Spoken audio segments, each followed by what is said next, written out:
choose now. And for the mobile development version, mobile development session, we have an engineer, a developer programs engineer from Zurich. He's a Frenchman, and his name is Nicolas Garnier. So please give a warm welcome to Nicolas. Hello. Hello, everyone. Okay, so hi everybody. My name is Nicholas. So I'm gonna do. Sorry, is it okay? Yeah. Hi again. I keep hitting this microphone. So I'm gonna do the presentation on mobile development, and so over this presentation, we're gonna go. I'm gonna show you some. I'm gonna start with some metrics about mobile development growth, also about usage in general. Do you hear me okay? By the way, I see some. Yeah. Okay. So also about mobile development growth in general, and especially in MENA, Middle East, and North Africa. And then we're gonna go through some of the newest technologies for mobile development, which are HTML5 for mobile, and then we're gonna have a look at some Android stuff. So some Android development, we're gonna code a small apps together. So it's gonna be like kind of like an intro. So sorry if you're a super expert in Android, you might not learn a lot there, but you know, if you're starting in mobile development, then it will be really interesting, I hope.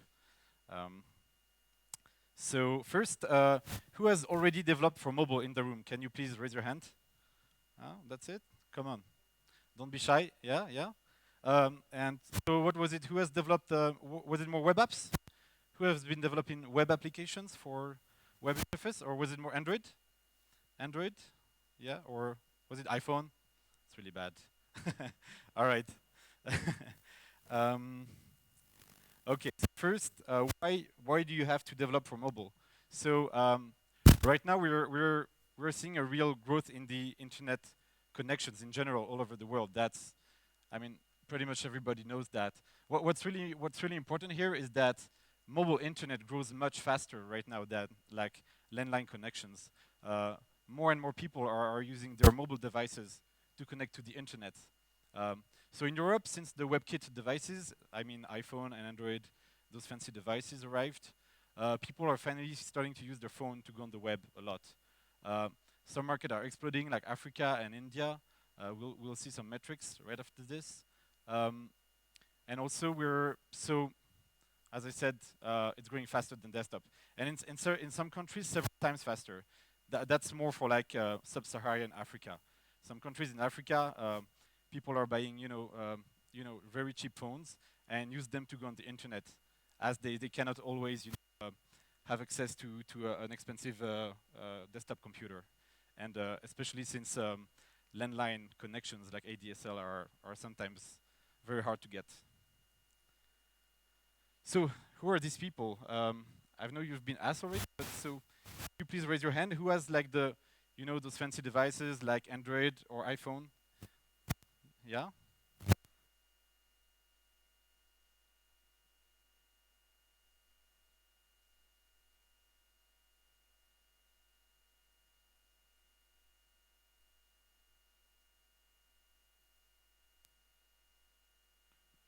Hello? Okay. Sorry about this. So sorry, again, iPhones and Androids and, WebOS devices, Palm. Okay, so who has more like a smartphone, like a BlackBerry, like a Nokia Series 60, those kind of latest Nokia as well? Okay, and who has so the rest, is it like crappier phones, like Nokia Series 40? They can go on the internet, but they're not great for this. Who has that? Don't be shy. You have a crappy phone, right? Is it the only one who has a crappy phone? Okay. All right, 2. Okay. So let's have a look. So these are our metrics for Middle East and North Africa in general, not for Jordan only. So for the whole region, we're seeing connections. So up to 30% connections coming from feature phones. So those lower end device that cost around $50. They have very limited, a very limited browser, usually very limited HTML browser, very limited CSS handling, and very limited JavaScript as well. So, and from this region, we're seeing the most connections from the smartphone categories. And in the smartphone categories, we include Nokia Series 60, so which seems to be really, really popular around here. So, and BlackBerry.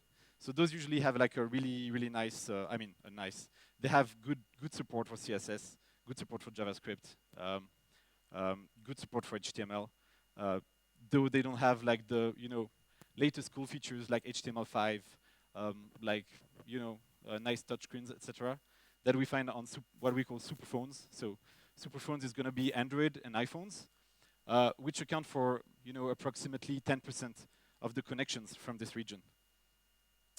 So here I was going to list, I said that a little bit already, the main differences between those four categories. So, I mean, speaking of the browser itself, because that's what these metrics were about, these are the metrics were about the connections we see on the Google search engine from this region. Then, so in other markets, it can be very, very different. If you look at the UK, most people are using superphones, so iPhones and Android mostly. In India and in South Africa, it's going to be mostly feature phones, so those cheaper devices. And we're seeing a very big explosion in usage of these devices. So, for example, 1 year ago, India was at the level of sub-Saharan Africa. So you see what can happen in 1 year, like an extreme increase of usage, especially in those cheaper phones. So my point is, when you're developing for mobile, you have to know which market you're targeting, and that's very important, because you're not going to develop the same way for feature phones or for iPhones or for smartphones. Sometimes, if you want a nice user experience, you're going to have, to provide a different version of your website, if it's a website you're developing, for each type of phones. And of course, if you're developing a native applications, it's going to be G2ME for those feature phones. It's going to be Android app. It's going to be iPhone apps. So that's very different. So you have to know, if you want to be successful, you have to know, your user base, what they're using. I know it's really cool to develop Android apps and iPhone apps. It's way more fun. But if you really want to be successful right now for this region, it seems to be more like the Nokia Series 60 that you need to target, at least for websites. So don't worry, we're still gonna code some Android because it's pretty cool. And so we're gonna see some nice stuff. And HTML5, absolutely. So here was an example. If you're targeting sub-Saharan Africa and India, focus on the feature phone.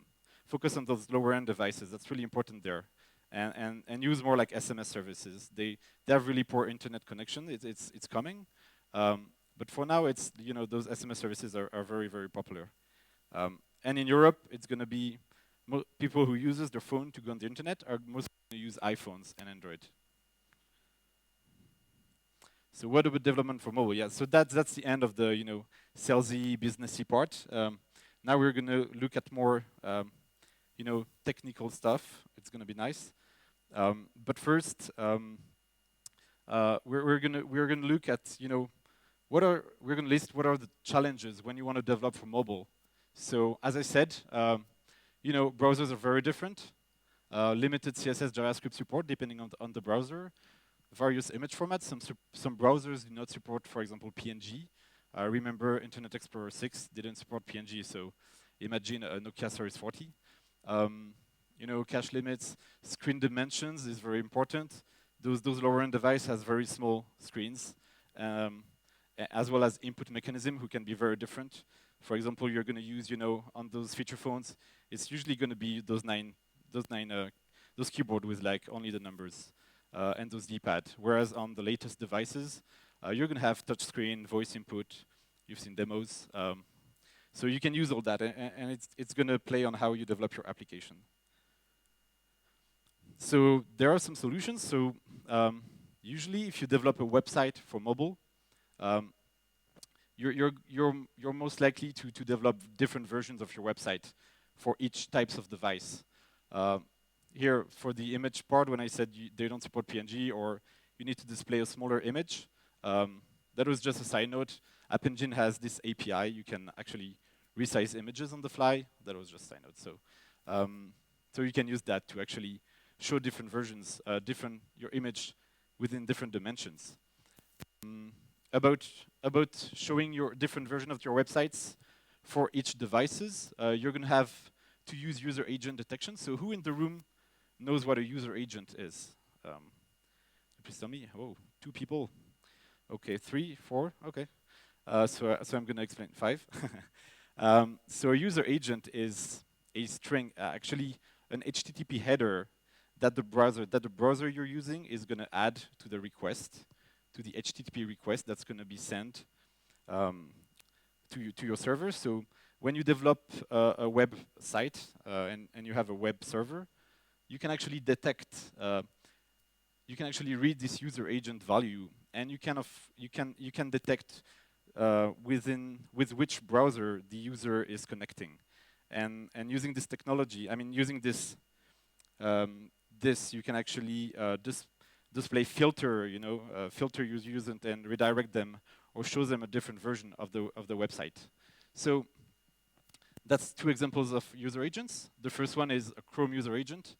So every Chrome browser sends this with every connection, every request, to the server it's sending the connection to, it's requesting.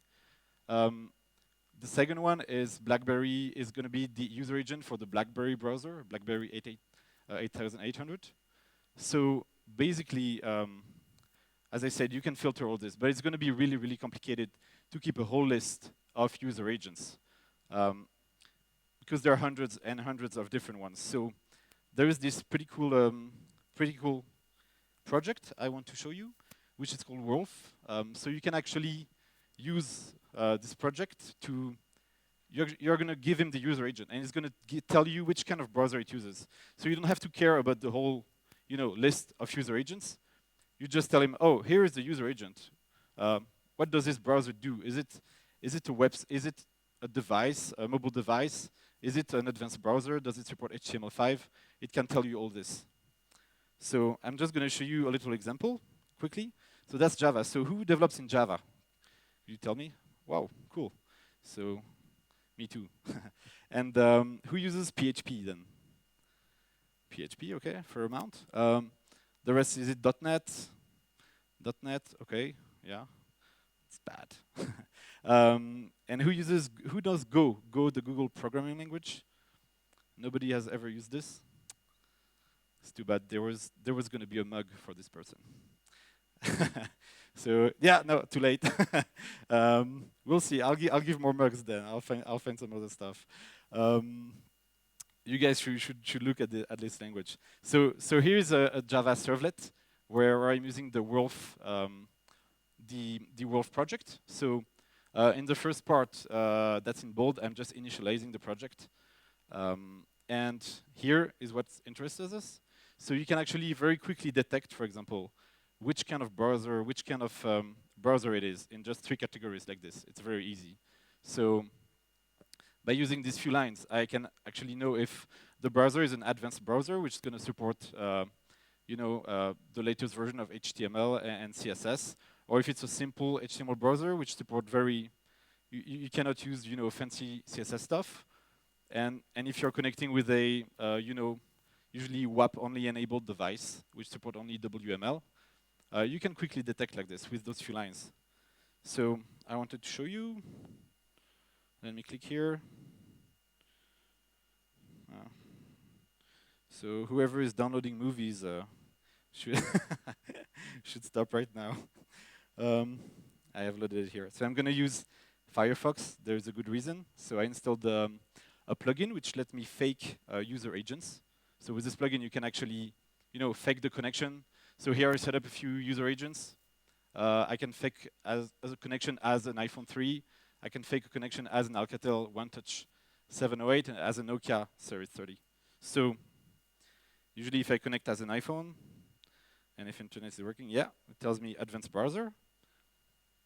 So if I use the same URL and I connect as an Alcatel OneTouch 708, which is a feature phone, So it's going to tell me, oh, it's only support simple HTML browsers. It's only a simple HTML browser. And if I connect using a Nokia Surface 30, which is a really old phone, web-enabled, it's going to tell me, oh, it supports only WM. So what I did, let me go back. Up. What I did, I just uploaded this code on an App Engine Java server. That's it. And so this simple code working. So you can, I'm gonna send the link to my presentation. It's gonna be on the GJordan website. It's also I'm also gonna tweet it with my Twitter account. I'm gonna give it on the last slide. You can actually subscribe, follow me, and you'll have a link to this. There is much more code sample in the rest, so that's why it's interesting. By the way, I put this here. Who knows what this is? How many people? A QR code? Yeah, for just a few. Yeah, so I'm just going to explain quickly because it's important for mobile devices. So that's basically a two-dimensional barcode. You know those barcodes on your cereal or whatever? That's a two-dimensional one which is going to contain data. So you can actually, if you have a phone with a camera in it, you can actually flash it if you install the right app. And this QR code is going to be just this URL I written below. So let's see if I use my device. I have this app who scans for barcodes, and is it going to work on this screen? Nope, not. So I'm going to use my. Sorry about that. So I thought you guys could flash it with your phone if you wanted to try the examples.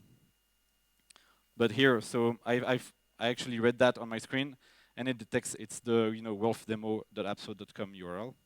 So whenever I have demos like this, I'm going to put the QR code. So on this screen, you cannot read it. It doesn't seem that the contrast is sufficient. But at home, when you look at my slides, if you want to, you can actually just flash them with your phone, and it's really easier to test. I mean, to actually, instead of typing the full URL, you can just flash this. So that's for developing web apps and websites, right? But you also have the choice of developing native apps, like those Android apps, those G2ME apps, those iPhone apps. So we're going to see quickly in this section, so which type of apps you should develop, which is better for your service, for your application. So we're going to compare web versus native. So the question, should you build your mobile service as a web app or a native app? That's the question. So the answer is yes. No, that was a joke. He laughed, so he gets a mug. Sorry for the others. Here you go, you can come pick up your mug. There will be other jokes, so if more people laugh, you can also get mugs. I know they're really bad, but you know, I'm doing what I can. So of course, yes, it's not the right answer. So it's more complicated. We're gonna look at it.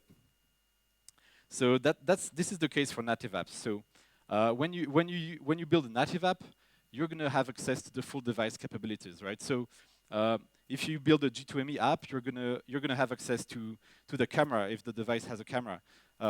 If you build an Android app, for example, a Nexus One, which has lots of cool features, you're gonna have access to all the sensors the phone has. For example, there's a light sensor, it can detect luminosity, camera and flash, multi-touch. There's a 3D acceleration chip. There is full GPS information, Bluetooth radio. You can send and receive SMS and parse them, etc. So you can, of course, store data on the phone. That's usually why you would build a native app, to use all those devices that are not available to web apps, basically. There's also, of course, some very important features. So you can list your app on the market, for example, on Android or iPhone, and make money out of your apps. That's obviously really important. And basically, usually, native apps are going to have a much better user experience.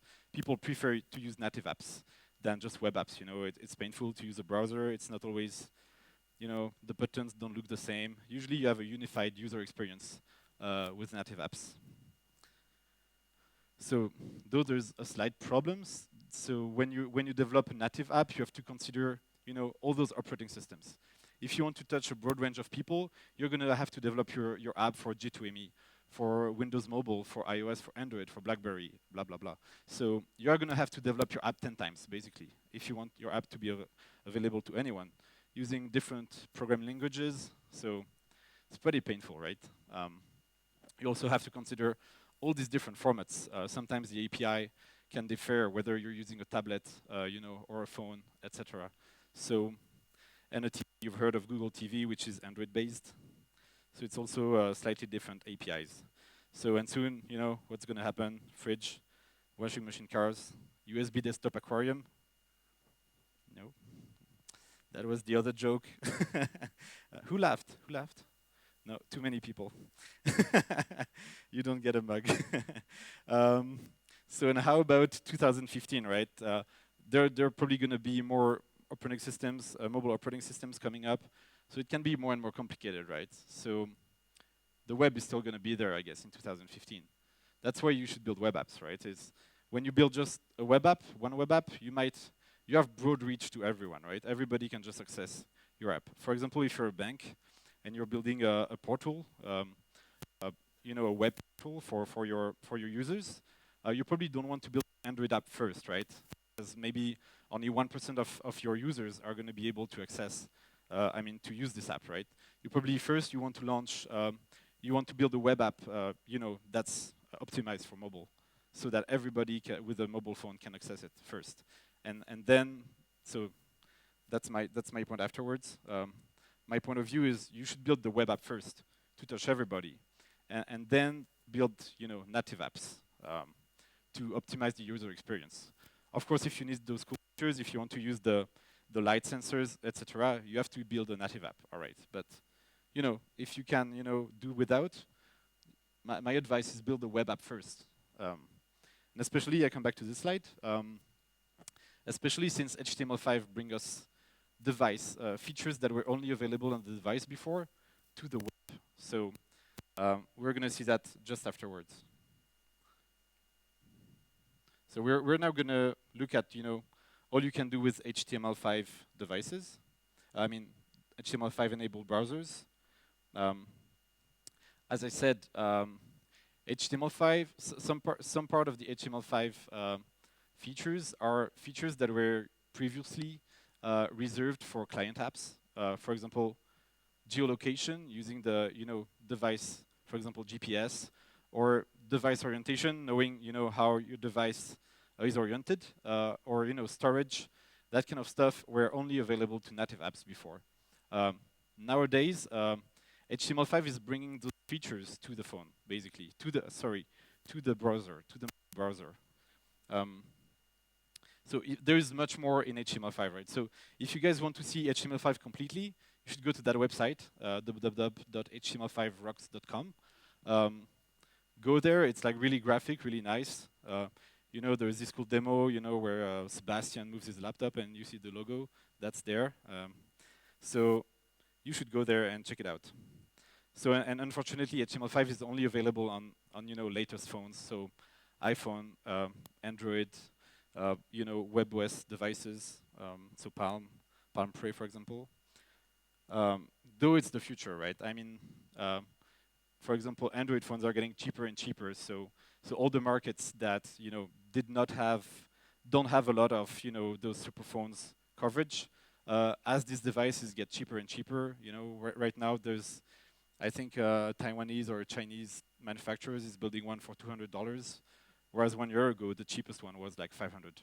So it's coming down, and so we're going to touch all those markets that don't have very big availability on this kind of device. Yeah, question?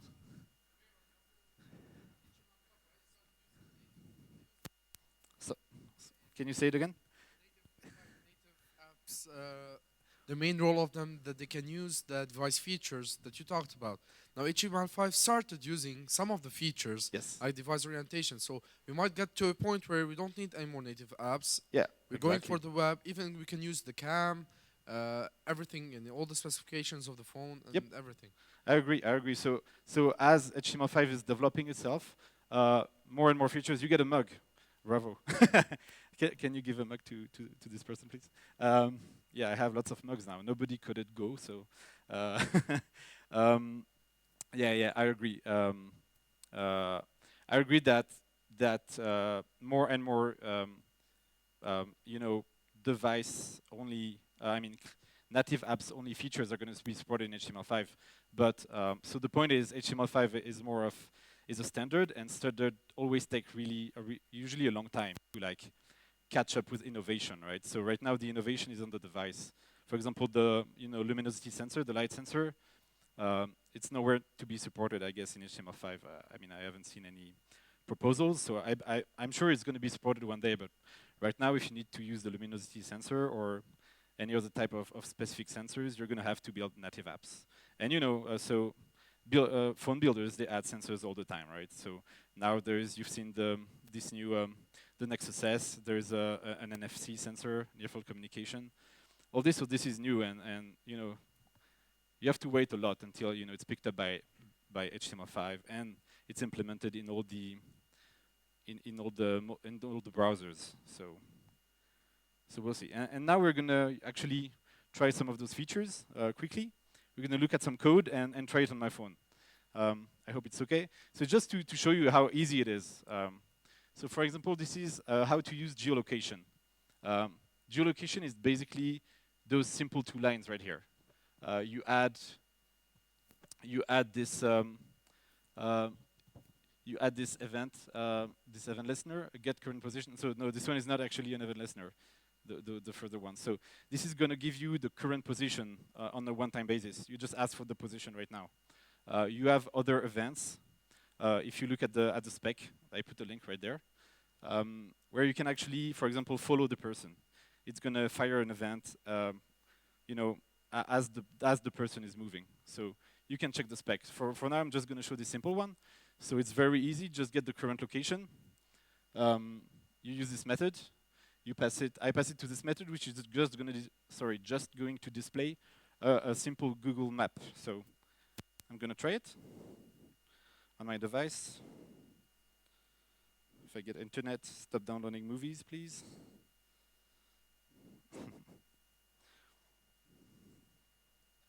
So I just flashed the QR code to open it up. And here, it was already loaded.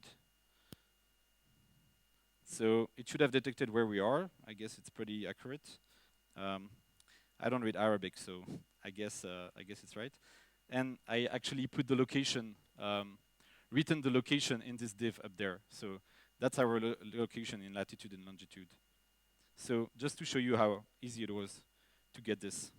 So I've already run that application before. So usually the first time you run it on a website, it's going to ask you for the permission to share your information to the browser. I mean, to the website.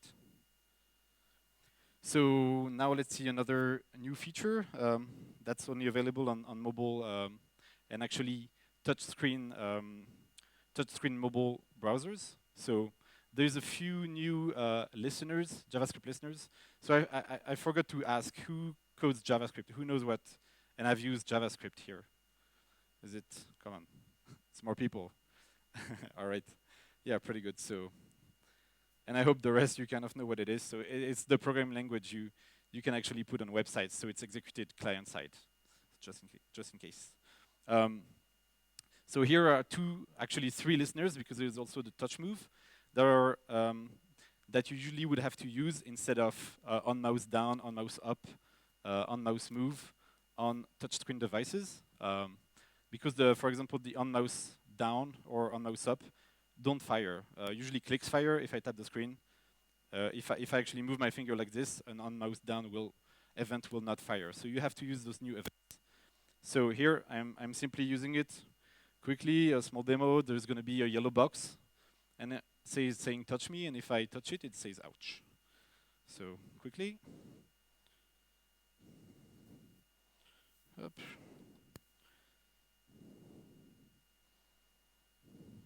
Touch me. And when I touch it, up, and it says ouch in black, if you see it. Yeah, and when I release, touch me. So those are the new events you have to use now instead of on mouse down. Don't ask me why, but It's like that. So there is also something really, really interesting. If you build a mobile website optimized for mobile, is to use this event orientation change. It's actually going to fire, for example, when your device moves 90 degrees. So it's going to detect if it's portrait or landscape mode, for example. So that's really, really nice if you actually want to display items differently. Whereas your phone is in landscape or portrait mode, you probably want to change the size of button or the layout or anything like this. So there's a really easy to use JavaScript event orientation change.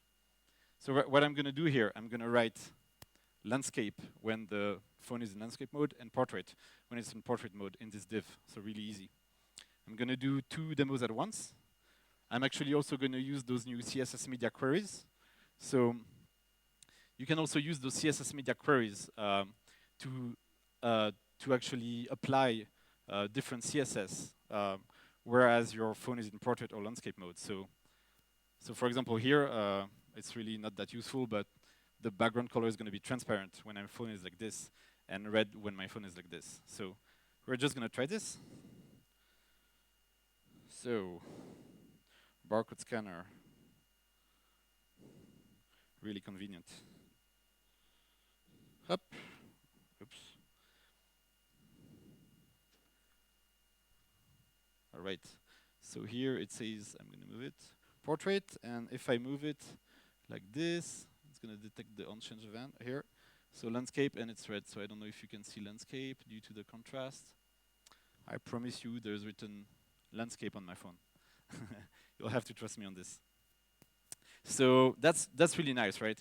You probably want your users want to display a optimized version of your website. For users who are holding their phone mostly in portrait, for example. So that's really easy to use actually.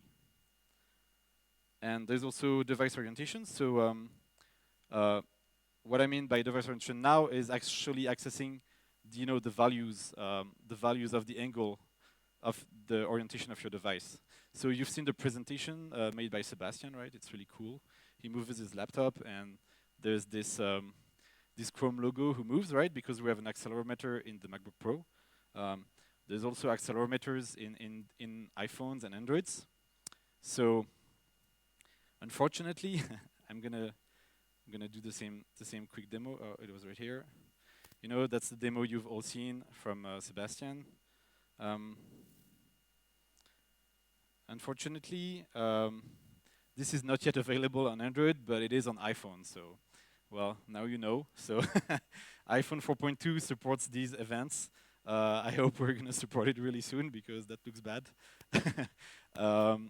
Yeah, I know. So, but it's supported on Chrome. Woohoo! So if you have a MacBook Pro and you want to move it around, here I'm just displaying the values so you can see the angle changing. So it gives you values like that. The first is null.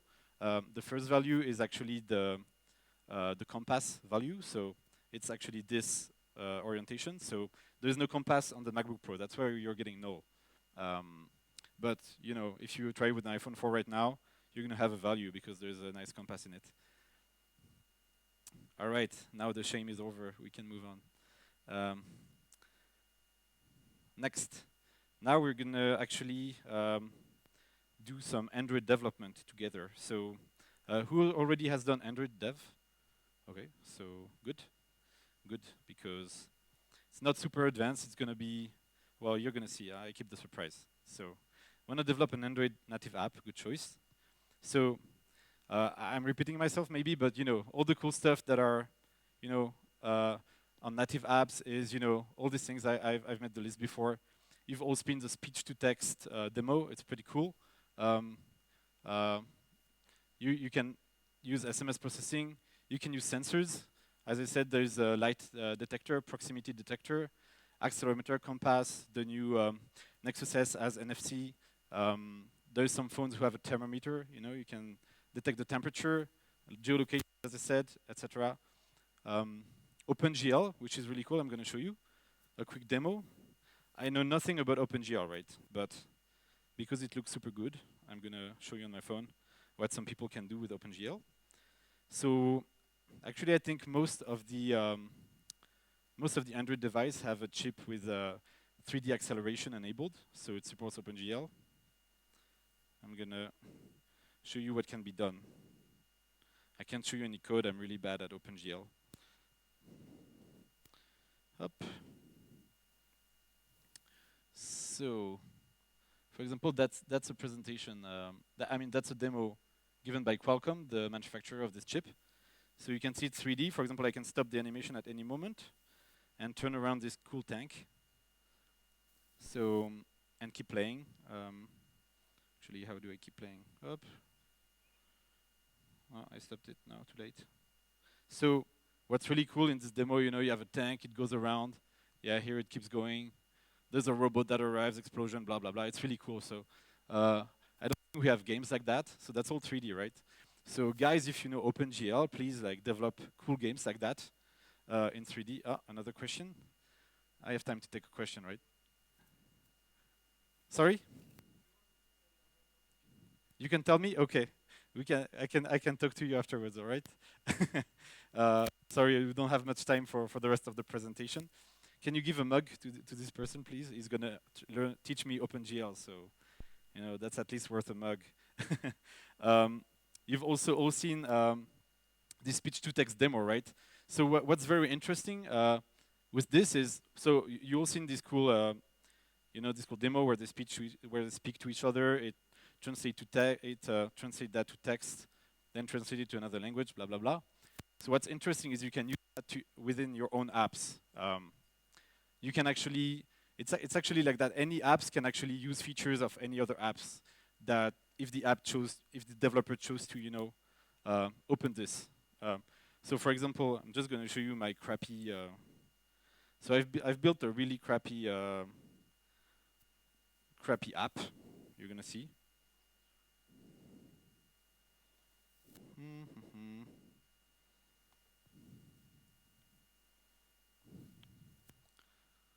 So this is really ugly one, right? So I made this.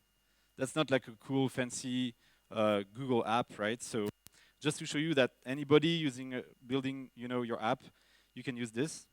Up. Welcome to Jordan. See if you've all seen the demo, but just to make a point, you can actually use that in your own apps.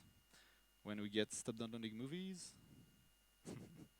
Welcome to Jordan, it worked. So anybody can use this in your app. That's really easy. Actually, I'm not gonna have time to go over this code because I want to show you something else. But if you get my slides, the next 3 slides are just show you how to use this intent. And it's the same way you use intents to actually call any other applications. So you go over these 3 slides, and you can try them in your own app with a button. And you're going to use this voice recognition thingy, which is pretty cool. So now, well, the basic idea here is you have to use your imagination when you're developing Android. There's all these new sensors, like a bunch of new stuff, right? Light sensor, accelerometer, 3D, right? So use your imagination to build cool apps. So for example, the idea I had just before coming here was to build a virtual rooster. So you all know what a rooster is, right? This. So it's really annoying. On the morning, it starts singing, when the sun comes up. So you could actually build one yourself. Using the light sensor, you could detect when the sun comes up, right? If you leave your phone outside, and it could start singing for you, the rooster sound. I'm not saying it's super useful, right? But it's pretty cool. And can I have a volunteer? Just one volunteer to come on stage? No, you, no, who? Okay, you. Did you get a mug? Okay, don't you behind you, because you're gonna get a mug afterwards. You have a phone, by the way? Okay, can you hold it like this and come toward me? So just to explain to you, I don't know if you've seen this app, Fistbump, but it's been developed already. So what these guys are doing, they're using the phone. So if 2 persons are holding 2 Android phones or an Android and an iPhone, they could do a fist bump. You all know what a fist bump is? Yeah, that's a fist bump, man. So, so we've just did a fist bump. And what those 2 phones could do if they had the same app installed, they could actually exchange our business card just by doing a fist bump. Let's do it again. Boom, and you get my business card. Why? It's magic. No, it's it's not magic. So first I thought it was magic. Then I was like, wait a minute. So what these guys are doing, they're using the accelerometer to detect a fist bump pattern, right? So by doing this, boom, you could detect the phone is doing cha, right? And that's a fist bump. Oh, those guys are doing a fist bump. I launched my app, and by using geolocation, you know, like the GPS device, and by checking the time, they could send that information to a same central server, and they're going to be like, oh, those guys are doing a fist bump at the same time at the same place, so they're probably doing a fist bump together, right? And so they send back the business card of each other. So right now, I think it works with data. You could build this app for Africa, sending SMS to a server, and which send an SMS back, and boom, you get my business card. Thank you. You get a mug, by the way. Yes? 1 minute? Oh no, that's not enough. 2 minutes? 3? Okay. Okay, 3 minutes. So in 3 minutes, we're actually going to build the Virtual Rooster with you. So it's going to be pretty tough, but we're going to do it. So I'm going to show you how to use Eclipse with the Android Sdk. So there is this Eclipse plugin you can install. Then, so you have to download Eclipse, right? You have to download the Android Eclipse plugin. You have to download the Android Sdk, right? Then what you can do once you have all that set up. Sorry, I don't have a lot of time, so I wanted to show you more, but you know, the boss is coming to kick me out. So, what? And yeah, and I can. So I'll go really quickly with this, and yeah, you can. So I'm actually doing the next presentation, right? And after this presentation, I'm filling up for Google Apps APIs. You know, you've all learned that the speaker couldn't get in this country, visa problems. So I'm filling it for him, and then I'll be available at the demo pods for everybody to show you how to do this. Okay. Yes. We don't have enough time. Sorry. So you come see me at the demo pods after the Google Apps talk, and I'll show you, how to start a project, explain to you a whole bunch of stuff. So what I wanted to show you is a Virtual Rooster. What the Virtual Rooster does, it's very simple. Oh, no. So if we were in the dark, up, right? So here I put my finger on the light detector. So the phone is in the dark, and it detects 225 lumens of luminosity. And when the sun comes up, okay, I remove my finger. Oop, the rooster starts singing. And but here I'm just showing a picture because it's easier. So you guys come see me after the 2 presentations, and I'm going to show you how to build this really quickly. The code is also in my slides. I was just actually going to copy paste it here. You can come see me, and I'll show you. So thank you. That's all for this talk. Oh.